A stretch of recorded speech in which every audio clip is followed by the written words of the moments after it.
আসসালামু আলাইকুম। স্টাডি গ্রুপের পক্ষ থেকে তোমাদের সবাইকে আবারও স্বাগত জানাচ্ছি। আজকে আমরা অষ্টম শ্রেণীর ডিজিটাল প্রযুক্তি বইয়ের পঞ্চম অধ্যায়ের নাম চলো নেটওয়ার্কে সংযুক্ত হই এর পৃষ্ঠা নং 111, 112 আলোচনা করব।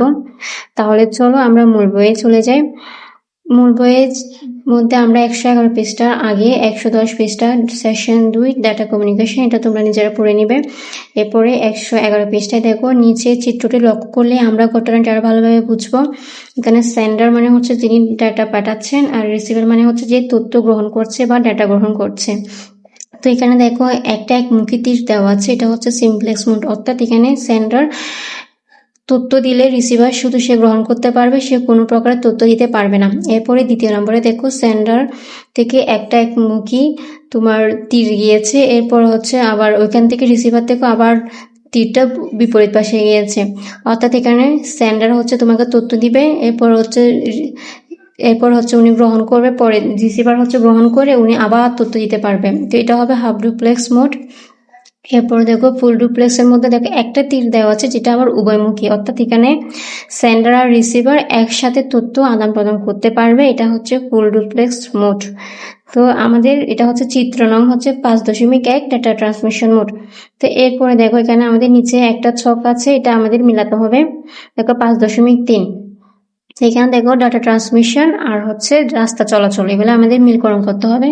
তো এগুলো তোমরা নিজেরা পড়ে নিবে। দেখো সিমপ্লেক্স মোডের মধ্যে একমুখী রাস্তা হবে, এরপর হাফ ডুপ্লেক্স বা সেমি ডুপ্লেক্স এর মধ্যে একবার এক দিকের ক্ষেত্রে একমুখী রাস্তা হবে, এরপর ফুল ডুপ্লেক্স দ্বিমুখী রাস্তা হবে। এটা তোমরা পুরোটা নিজেরা পড়ে নিবে, আমি আর বলছি না।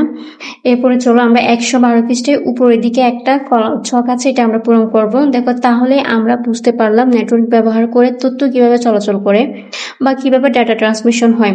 চলো তা দেখি নিচের ছকের কোনটি কোন ধরনের ডাটা ট্রান্সমিশন তা নির্ণয় করতে পারি কিনা। তো এটা আমাদের ছক 5.4। এখানে হচ্ছে দুইটা কলাম আছে, একটা হচ্ছে যোগাযোগের ধরন আর একটা হচ্ছে ডাটা ট্রান্সমিশনের ধরন।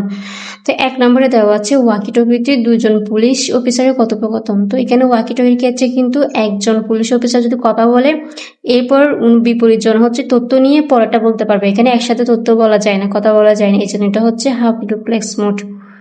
এরপরে খ নাম্বার মোবাইল ফোনে দুই বন্ধুর কথোপকথন, আর আমরা জানি এখানে হচ্ছে দুজনের সাথে কথা বলা যায়, এই জন্য এটা হচ্ছে ফুল ডুপ্লেক্স। এরপরে 3 নাম্বার রেডিয়াস টিভি স্টেশন থেকে সরাসরি সম্প্রচার, এই ক্ষেত্রে কিন্তু একদিক থেকেই আমরা তথ্যটা পেয়ে থাকি, আমরা কিন্তু দর্শকরা কিন্তু তথ্য দিতে পারি না, এই জন্য এগুলো হচ্ছে সিমপ্লেক্স মোড।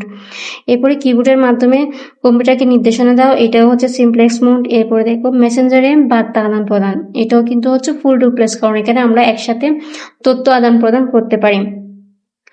তো আশা করছি তোমাদের কাছে এই ছোট ছকটা এবং এর আগের পৃষ্ঠার ছকটা তোমাদের কাছে ক্লিয়ার হয়ে গেছে। এতক্ষণ আমাদের সহায়তা করার জন্য তোমাদের সবাইকে অসংখ্য ধন্যবাদ। সবাইকে পরবর্তী ক্লাস দেখার আমন্ত্রণ রইল। আসসালামু আলাইকুম।